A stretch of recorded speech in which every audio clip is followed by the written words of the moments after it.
नमस्ते दोस्तों, welcome to roaring India. दोस्तों, हम हमारे रोरिंग इंडिया टूरिज्म प्रोजेक्ट के अंदर सांगली जिले के टॉप बेस्ट टूरिस्ट प्लेसेस को सक्सेसफुली कवर किया है। सांगली महाराष्ट्र राज्य का एक फेमस जिला है। सांगली को टर्मेरिक सिटी ऑफ इंडिया भी कहा जाता है। Sangli Miraj twin city area एक सिग्निफिकेंट हेल्थ केयर हब है। यहाँ हजारों हॉस्पिटल्स है। यहाँ आपको हर तरह के स्पेशलिस्ट डॉक्टर्स आसानी से मिलते हैं। महाराष्ट्र पॉलिटिक्स में MH10 को अपना एक बहुत ही बड़ी महत्वपूर्ण भूमिका है। सांगली जिले के टॉप बेस्ट टूरिस्ट प्लेसेस ऐसे हैं।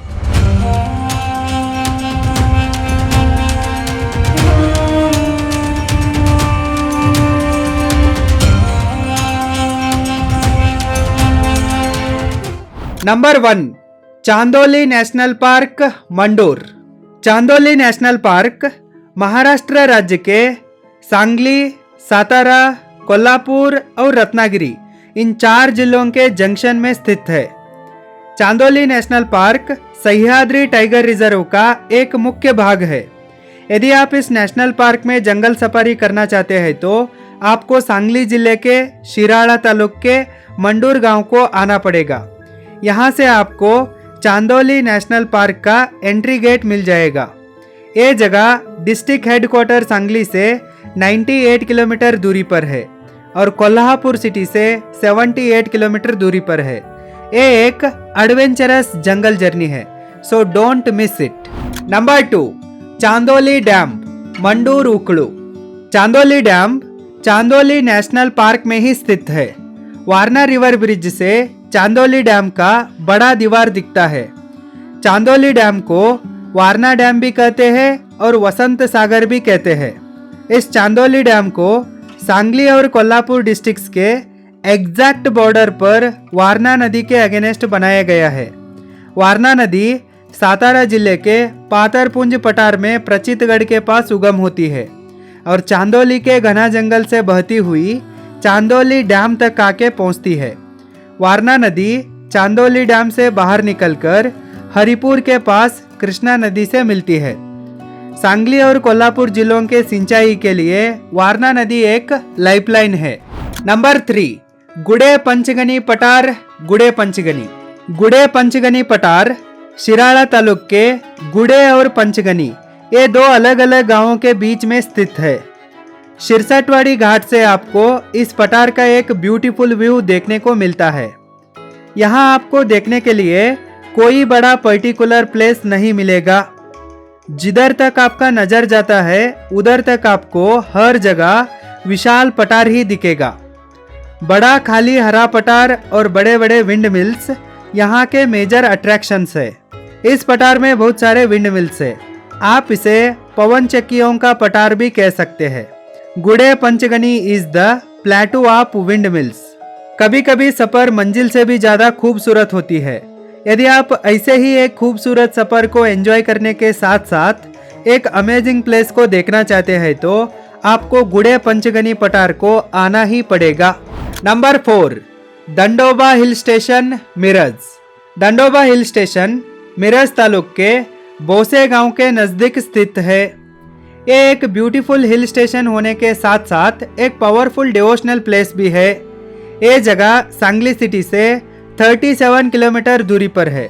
दंडोबा हिल्स सांगलीकरों के लिए मिनी महाबलेश्वर है। सांगली मिरज ट्विन सिटीज के नज़दीक ये एक ही ट्रैकिंग प्लेस है। दंडोबा हिल्स के टॉप पर श्री दंडोबा मंदिर है। दंडोबा को दंडनाथ भी कहते हैं। ये एक केव टेम्पल है।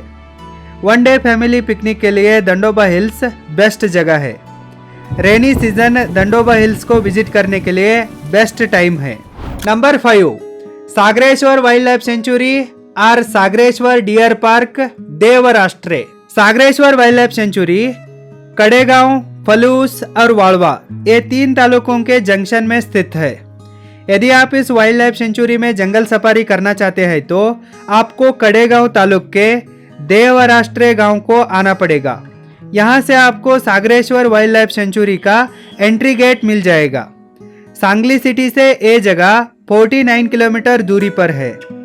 सागरेश्वर वाइल्ड लाइफ सेंचुरी को सागरेश्वर डियर पार्क भी कहते हैं क्योंकि यहाँ बहुत ही अधिक संख्या में हिरन देखने को मिलते हैं। Sagareshwar wildlife century Bharat का पहला man made wild life sanctuary है। इसके नज़दीक सागरेश्वर नामक एक पुरातन शिवजी का मंदिर है, इसलिए इसे सागरेश्वर वाइल्ड लाइफ सेंचुरी कहते हैं। यहाँ आप हर ट्यूसडे को छोड़कर बाकी दिन जंगल सफारी कर सकते हैं। Number 6, Shri Chauranginath hill station Sonsad. Shri Chauranginath hill station Kadegaon taluk के सोनसड़ गांव में स्थित है। कड़ेगांव सिटी से चौरंगीनाथ हिल स्टेशन 17 किलोमीटर दूरी पर है। इस हिल स्टेशन के चोटी पर श्री चौरंगीनाथ का मंदिर स्थित होने के कारण इसे चौरंगीनाथ हिल स्टेशन या चौरोबा डोंगर कहते हैं। इसे चौरंगीनाथ घाट या सोनसड़ घाट भी कहते हैं। ये सह्याद्री के गोद में बसा हुआ एक खूबसूरत जगह है।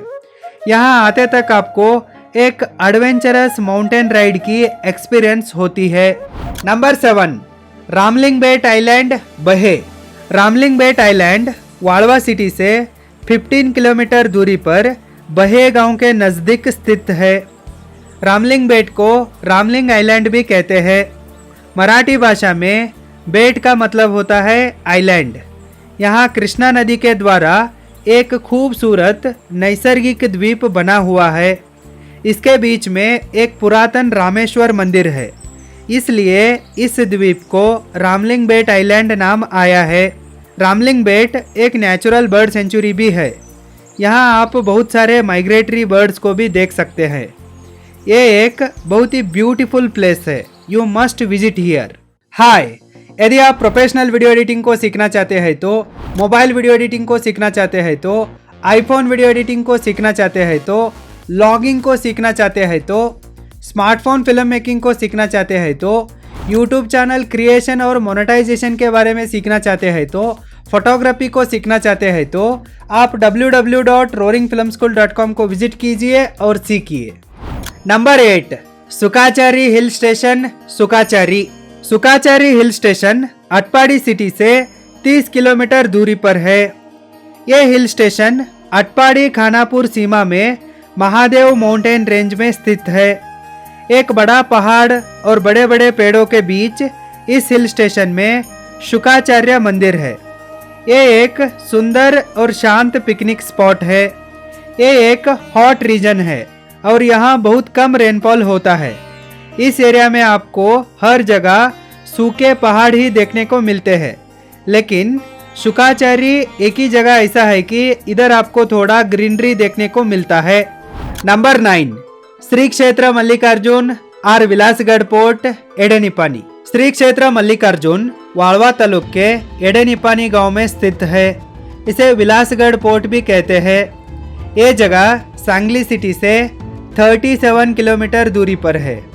इस जगह को मल्लिकार्जुन हिल्स भी कहा जाता है। श्री क्षेत्र मल्लिकार्जुन, विलासगढ़ पोर्ट और मल्लिकार्जुन हिल्स सब एक ही जगह पर है। इस हिल स्टेशन के सेकेंड मोस्ट टॉप पर एक पुरातन मल्लिकार्जुन टेम्पल स्थित है और लास्ट टॉप मोस्ट पीक पर विलासगढ़ पोर्ट स्थित है। ये एक पावरफुल डिवोशनल प्लेस भी है और एक फेमस टूरिस्ट प्लेस भी है। Number 10, Shri Bhairavnath temple Kolgiri. कोलगिरी के श्री भैरवनाथ मंदिर जत सिटी से 19 किलोमीटर दूरी पर है। ये एक ऐतिहासिक मंदिर है। इसका निर्माण बादामी के चालुक्यों के द्वारा 11वीं सेंचुरी में हुई है। बड़े बड़े पहाड़ों के बीच, बड़े बड़े इमली और बरगद के पेड़ों के बीच एक सुंदर और शांत परिसर में ये भैरवनाथ मंदिर स्थित है। ये मंदिर भगवान शिवजी के अवतार भैरवनाथ को समर्पित है। इस मंदिर के दीवारों पर आपको कुछ आर्किटेक्चरल डिजाइन्स देखने को मिलते हैं। बाहर से यह मंदिर हेमाड़पंथी शैली में है, लेकिन अंदर से चालुक्यन शैली में है, क्योंकि इस मंदिर के अंदर 3 गर्भगृह है। त्रिकुटेश्वर शैली नजर आती है। मंदिर के अंदर आपको हलगन्नड़ भाषा में लिखा हुआ एक शिलालेख देखने को मिलेगा। मंदिर के बाहर आपको कुछ ब्रोकन स्टोन क्राफ्ट्स भी देखने को मिलेंगे, जिसके ऊपर युद्ध कला और आत्मरक्षा तकनीक को सिखाने वाले तस्वीरें हैं। यहाँ एक वीरगढ़ भी है। वीरगढ़ को वीर स्तंभ भी कहते हैं। वीर शूर लोगों की सम्मान के प्रति ऐसे वीरगढ़ को स्थापित किया जाता था। इस मंदिर के बगल में एक कुश्ती का मैदान भी है। Number 11 Shri Dongarai temple hill station Kadepur. Shri Dongarai temple hill station Kadegaon city से 5 किलोमीटर दूरी पर कड़ेपुर गांव के बाहर स्थित है। इस हिल स्टेशन के चोटी पर श्री डोंगराई देवी के मंदिर स्थित होने के कारण इसे डोंगराई टेम्पल हिल स्टेशन या डोंगराई गढ़ कहा जाता है। ये निसर्ग के गोद में बसा हुआ एक खूबसूरत धार्मिक स्थल है। यहाँ मंदिर के मुख्य प्रवेश द्वार को ही किले के प्रवेश द्वार जैसा बनाया गया है। यहाँ से डोंगराई टेम्पल हिल स्टेशन का एक ब्यूटीफुल व्यू देखने को मिलता है। ये बहुत ही शांत और सुंदर जगह है। नंबर 12 मचिंद्रगढ़ पोर्ट किले मचिंद्रगढ़। मचिंद्रगढ़ पोर्ट वाड़वा तालुक के किले मचिंद्रगढ़ गांव में स्थित है। आप इस पोर्ट के टॉप तक अपने व्हीकल्स को लेकर आ सकते हैं और ट्रैकिंग करके भी आ सकते हैं। मचिंद्रगढ़ पोर्ट एक गिरी दुर्ग है। इसका निर्माण छत्रपति शिवाजी महाराज जी के द्वारा 1676 में हुआ था। स्वराज्य का संरक्षण करने के लिए छत्रपति शिवाजी महाराज एक दुर्ग श्रृंखला का निर्माण किए थे। उसमें मचिंद्रगढ़ पोर्ट आखिरी पोर्ट था ऐसा कहा जाता है। इसे सिर्फ निगरानी करने के लिए बनाया गया था। अब इस किले का तटबंदी और इसका मुख्य द्वार ही बचा है। Number 13 Shri Honai Devi temple hill station Hatnur. Honai temple hill station Tasgaon taluk के हाथनूर गांव में स्थित है। तासगांव सिटी से ये जगह 18 किलोमीटर दूरी पर है। इस हिल स्टेशन में श्री होनाई देवी के मंदिर स्थित होने के कारण इसे होनाई देवी टेम्पल हिल स्टेशन या होनाई डोंगर कहते हैं। ये निसर्ग के गोद में बसा हुआ एक सुंदर धार्मिक स्थल है। रेनी सीजन यहाँ विजिट करने के लिए बेस्ट टाइम है।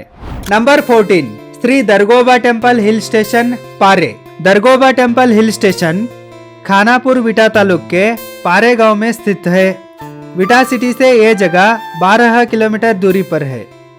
इस हिल स्टेशन के चोटी पर श्री दरगोबा देव का मंदिर स्थित होने के कारण इसे दरगोबा टेम्पल हिल स्टेशन या दरगोबा डोंगर कहते हैं। दरगोबा भगवान शिवजी का एक अवतार है। दरगोबा को दरी महाकाल भी कहते हैं। चारों तरफ बड़े बड़े पहाड़ और घना जंगल के बीच ये हिल स्टेशन है। ये एक शांत सुंदर धार्मिक जगह है। यहाँ विजिट करने के लिए रेनी सीजन बेस्ट टाइम है। नंबर 15 श्री दानामा देवी टेम्पल गुड्डापुर। श्री दानामा देवी टेम्पल जत तालुक के गुड्डापुर गांव में स्थित है। जत सिटी से ये मंदिर 23 किलोमीटर दूरी पर है। ये जगह महाराष्ट्र और कर्नाटक राज्य के बॉर्डर पर स्थित होने के कारण यहाँ कन्नड़ भाषा का प्रभाव ज्यादा है। हर दिन दानामा देवी को त्रिकाल पूजा होती है। सुबह छोटी बच्ची की तरह अलंकार करते हैं। दोपहर में यौवन के सुंदर लड़की की तरह अलंकार करते हैं और शाम को बूढ़ी माँ की तरह अलंकार करते हैं। हर साल छठी अमावस्या के दिन बड़ी मेला होती है। तब लाखों भक्त लोग यहाँ आते हैं। दानामा देवी के मंदिर में हर दिन फ्री में अन्नदासों का व्यवस्था भी रहता है। नंबर 16 श्री लक्ष्मी नरसिंह टेम्पल कोले नरसिंहपुर। श्री लक्ष्मी नरसिंह मंदिर वाड़वा तालुक के कोले नरसिंहपुर गांव में स्थित है। इसे श्री क्षेत्र ज्वाला नरसिंह तीर्थ भी कहते हैं। ये कृष्णा नदी के तट पर स्थित एक सुंदर और पुरातन धार्मिक स्थल है। ये मंदिर लगभग 2000 साल पुराना है ऐसा कहा जाता है। ये मंदिर भगवान विष्णु के उग्र नरसिंह अवतार को समर्पित है। Number 17 Banurgad port and Bahirji Naik समाधि बानुरगढ़। बानुरगढ़ पोर्ट खानापुर तालुक के बानुरगढ़ गांव में स्थित है। इसे भूपालगढ़ भी कहते हैं। लेकिन अब यह किला पूरी तरह से नष्ट हुआ है। सिर्फ कुछ अवशेष और किले की तटबंदी ही बचे हैं। बानुरगढ़ पोर्ट में बहिर्जी नाइक इनका समाधि है। बहिर्जी नाइक छत्रपति शिवाजी महाराज जी के चीफ इंटेलिजेंस ऑफिसर थे, मतलब खुफिया एजेंट थे। उनको छत्रपति शिवाजी महाराज के थर्ड आई कहा जाता है। अब इधर टूरिज्म के पर्सपेक्टिव से कुछ डेवलपमेंट्स भी हो रहे हैं।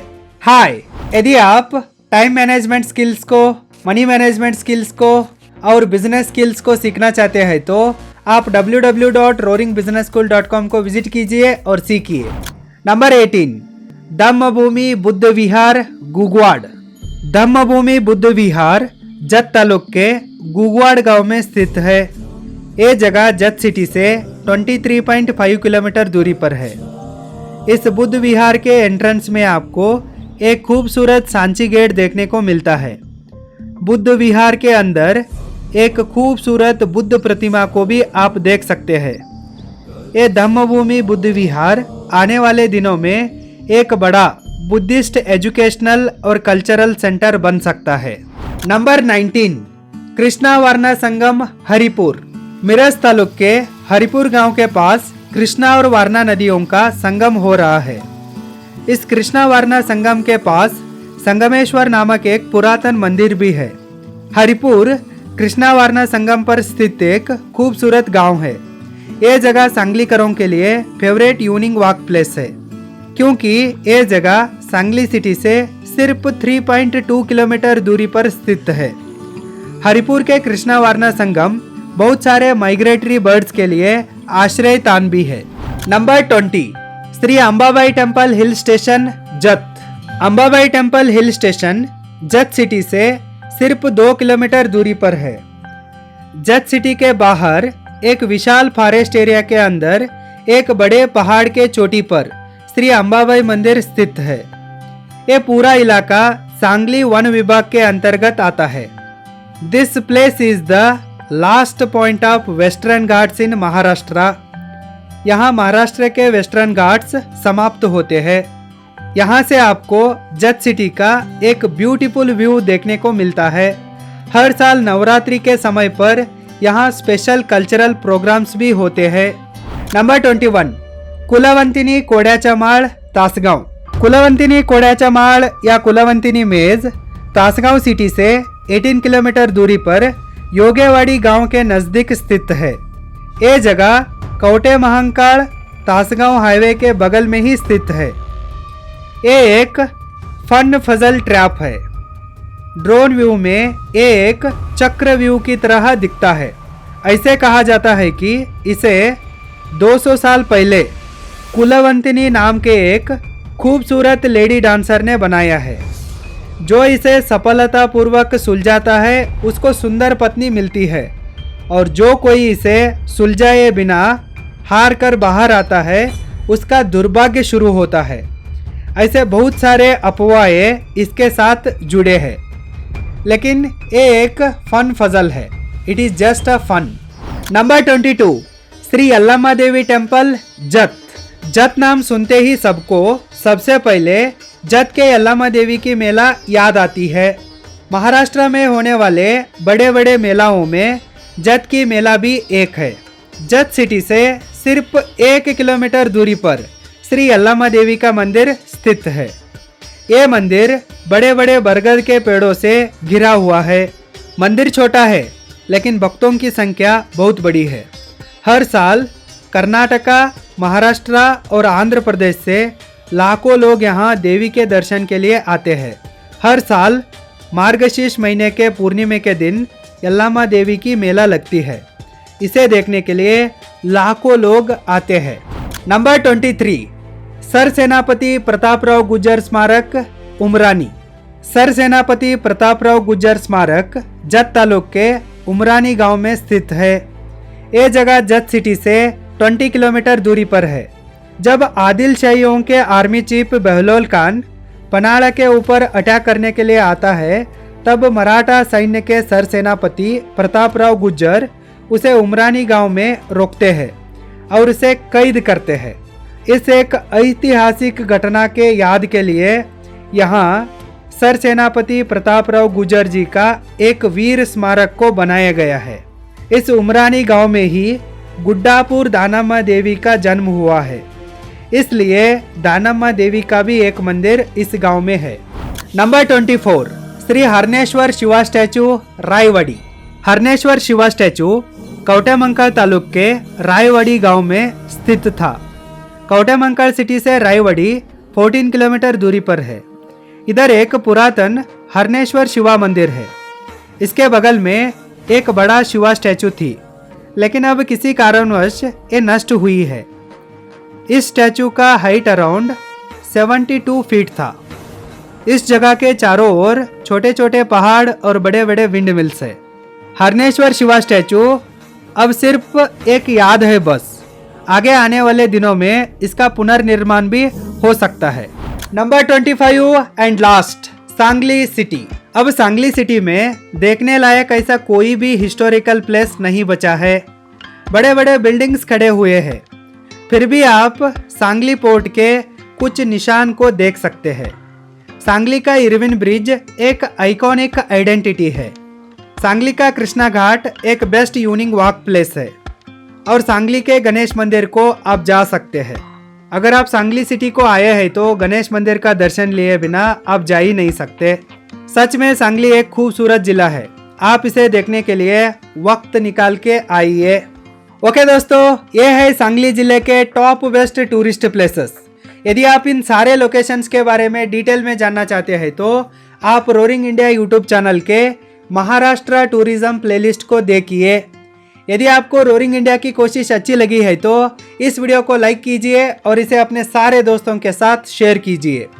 इंडियन टूरिज्म को और सांगली टूरिज्म को प्राउडली प्रमोट कीजिए। फिर मिलेंगे। Thank you so much.